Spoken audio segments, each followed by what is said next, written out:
So pomegranates are delicious, and you can buy them already shelled, already de-seeded with the little seeds taken out. You can buy them not in the rind. I am in need of some health in my life, so today we're making a salad. And yes, it is just a salad, but it's kind of a special salad. There's a couple techniques that I'm showing you that might be new to you, and the flavors of the salad are really delicious. This is a massaged kale, pine nuts, pomegranate, parmesan salad with citrus dressing. It feels indulgent and rich, but in my book, it's still super, super healthy. And that, my friends, is my favorite winter salad. Let's give it a taste.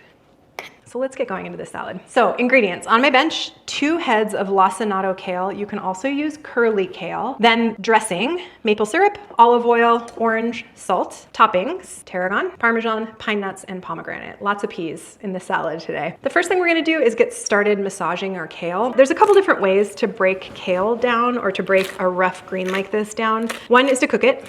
Second, to massage it. Third is to use citrus or some other acid to break those plant fibers down. We're gonna do 2 of those 3. I'm gonna zest this orange in while I continue to talk to you. We're not gonna cook this salad today. This is a cold salad, but we are gonna use the juice of this orange as well as dressing it with some olive oil and using our hands for a couple full minutes to massage this kale. So when kale has been massaged, first it changes color. The texture changes a little bit easier to digest, and it's less bitter. I'm gonna juice this orange right over the kale. So maybe if kale hasn't historically been your thing, but you, like me, have had too many cocktails and too much sugar lately, massaging kale might be a method to try.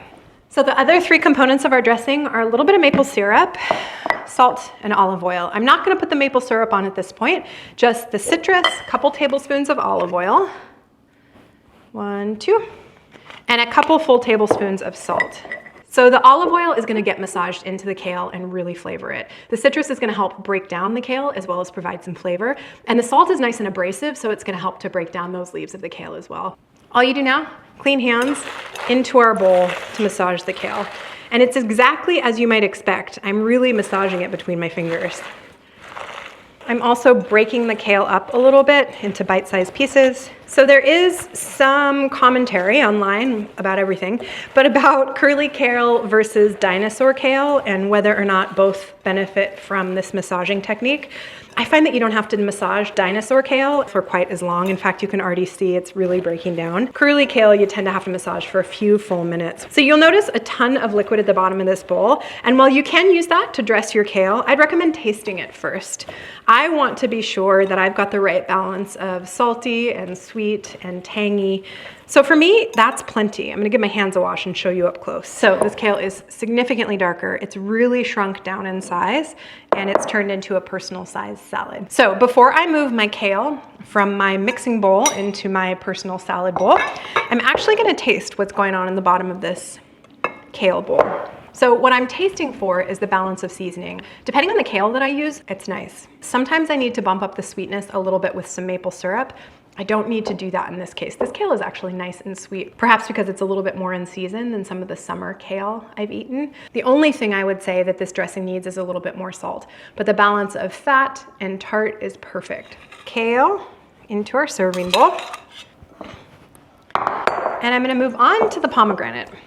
So, pomegranates became significantly more approachable to me when I learned to look at the pomegranate and try to read the ridges of the pomegranate to determine where to cut. And I'm gonna show you how I do that today. I'm just going to take this giant, I think it's literally a giant pomegranate, and look at the top of it and look for flat spots and ridges. We're gonna run our knife around the top on the flat spots. So there's a ridge here and a ridge here. I'm gonna cut there. Same here, same here. Now, it doesn't have to be perfect. Sometimes they're really hard to spot. You just do your best. So that's about 6 sides. Then, at the points where your knife came together, you cut down the rib. And you do that all the way around. Pomegranates are incredibly messy, so you'll see I've got a dedicated cutting board below me here. And that's necessary to make sure you don't stain whatever it is you're working on. Okay, now the next thing we do is we pull the top off. So just work your fingers under that top part that you've cut. And then I'm going to work section by section and pull each of those out over a bowl.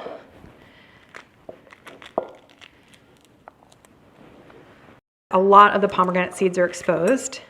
And then I just gently use my fingers to kind of scrape down in those cells to pull the pomegranate seeds out. You can buy this work already done in those little POM containers in your like refrigerated section of the vegetable section of your grocery store, but they're super, super expensive and they go bad really quickly. I've bought them before and had them be moldy within like 2 days. So if you've got a little bit more patience and maybe a smaller budget, you can absolutely do it this way. I'll show you another one. Grab one of those lobes, let's go for this one, and separate it from the pomegranate. And then over a bowl, just gently use your hands to pull the pomegranate seeds out. If you get any of these white pieces of the pomegranate rind, just pull them out, no big deal. There you have it. Okay, let's finish up this salad, shall we? So I just have some tarragon here. I love tarragon and I love mixing a bright herb into a salad like this. So I'm just tearing some of the tarragon leaves right in. Parsley would work really nice here.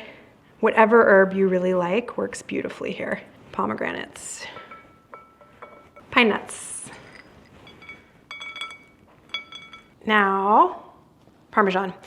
Feta would work well here too. A nice blue cheese would work well, but part of the reason I like Parmesan is because you can do these kind of nice big curls and it just really adds to the look of the salad. And last but not least, a little bit of flaky salt. And that, my friends, is my favorite winter salad.